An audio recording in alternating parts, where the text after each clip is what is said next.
Thank you to these men who contributed tools or pictures for this video. Again, that's mrpete222, your internet shop teacher, and this is episode 46B, the answer to my What Is It series. Now, in the previous video, go back and look at it, and then read all of the comments you might find interesting, but I had this masked off. So it's the Wegdon patent. Well, that didn't tell me a whole lot. I did all kinds of searches on that, made in Denver, Screw Machine Products Company. And I said this was a left-hand thread. It's not. A lot of guesses on this. Some said this was held in the hardy hole of an anvil, which I don't believe, but possibly it could be. But I think of either a vise or some other kind of bracket.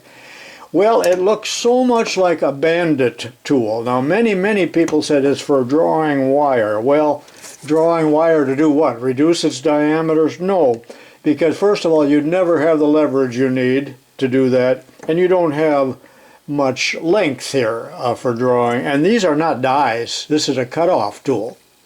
Those are not tapered dies that would allow you to draw wire, even soft wire, into a different size. So it's not for drawing wire.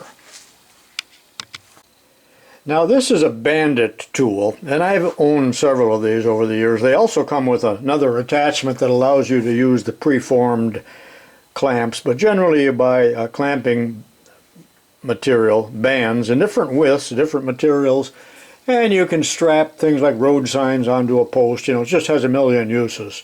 So this device looks so much like a bandit clamp, but yet it's not. It's very nicely made and has a ratchet. I don't know, maybe so you can get into tight quarters, but several people said that it's used with wire, various kinds of wire, to make up clamps that would hold the barb or the fitting into, let's say, air hose, certainly not hydraulic hose, or for strapping and banding products onto a pallet or a crate or whatever like that. So I'm just going to say that's what it is, and this is the shear right here for really 4 different sizes of wire. I looked in a very old McMaster car catalog. I thought maybe it would be in there, but they just showed a bandit tool. So the wire can be put through here, whatever the size is, and I'll shear off a piece to show you this is the shear. Really cuts it off nice.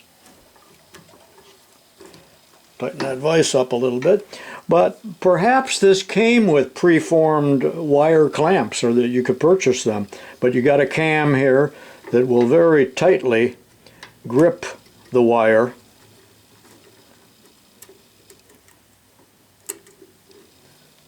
like that, and then as you draw it, whatever you're wrapping it around here, and I don't know, I thought at first maybe that you could double it back into the other hole, but that isn't possible because they're different size holes.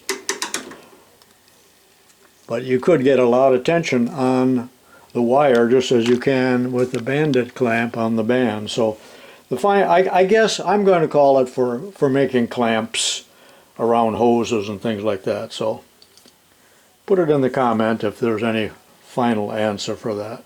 Several people said they had one and used it. One man said he used it at Boeing to put certainly not airplanes together, but air hoses. Okay, the next tool that looks like a hammer is called a doohickey, of all things, made in USA, and it's not a hammer at all. I mean, it looks like a hammer.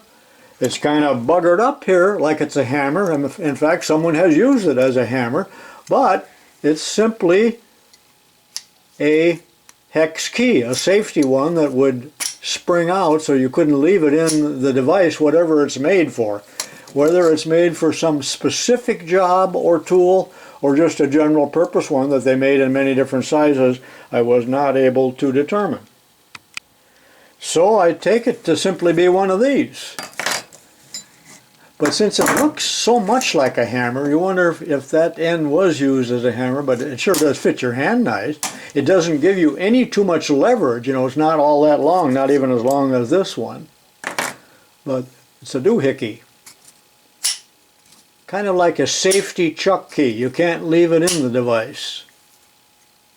Nicely made. It's not a piece of junk or a novelty. It looks like it's a quality tool.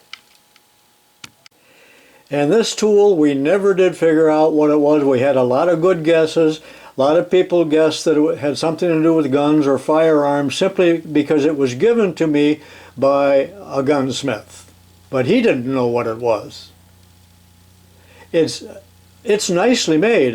Again, this is not just a little throwaway device. Patent pending? Yes. Never did get the patent probably.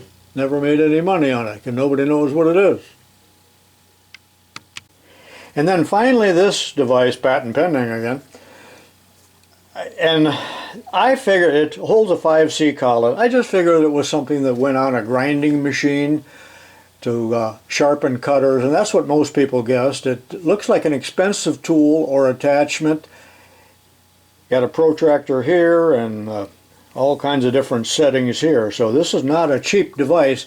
Might be a little bit bigger than what you think because it holds a 5C collet. So that gives you the scale of it. Now go back into the other video where I have the question part because there are many more pictures of this. So I'm sure that's what it is. It's a grinding attachment for sharpening. Well, that concludes this video. Thank you for watching. I'll see you in the next one. This is Tubalcain, Mr. Pete.